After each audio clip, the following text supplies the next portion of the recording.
அன்புமிகு பேரவைத் தலைவர் அவர்களே,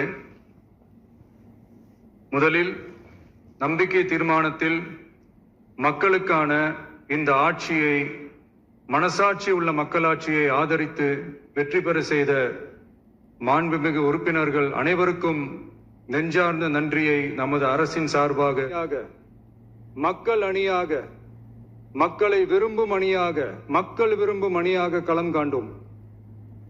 1967 and 1977 தேர்தல்கள் வாயிலாக அமைந்த சாமானியர்களின் அரசை போலவே 2026 சட்டமன்ற தேர்தல் வாயிலாக தமிழக வெற்றிக் கழகமும் சாமானியர்களின் அரசையை அமைக்கும் என்று மக்களிடம் தீர்மானமாக கூறினோம். மக்களும் நம் மீது நம்பிக்கை வைத்து தீர்மானமாக வாக்களித்தனர். வாகை சூடும் அந்த வரலாறு திரும்பியது. விசில் அலை வெற்றி அலையாக மாறியது.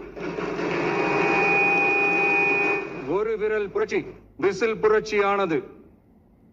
கட்சி ஆரம்பித்த 3 ஆண்டுகளுக்குள் 34.92% 1,72,26,208 வாக்குகளை மக்கள் தந்தனர்.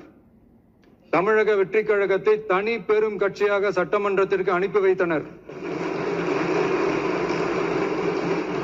கட்சி ஆரம்பித்த 3 ஆண்டுகளுக்குள்ளே மிக மிக சிறிய அளவில், ஒரு நூல் இழைவில் தனி பெரும்பான்மை கொஞ்சம் தள்ளி போயிருக்கிறது. அதனால் இந்த அரசை சிறுபான்மை அரசு போல யாரும் நினைத்தால் அதிலும் எங்களுக்கு மகிழ்ச்சியே. நாங்களே சொல்கிறோம், இது சிறுபான்மை அரசுதான்.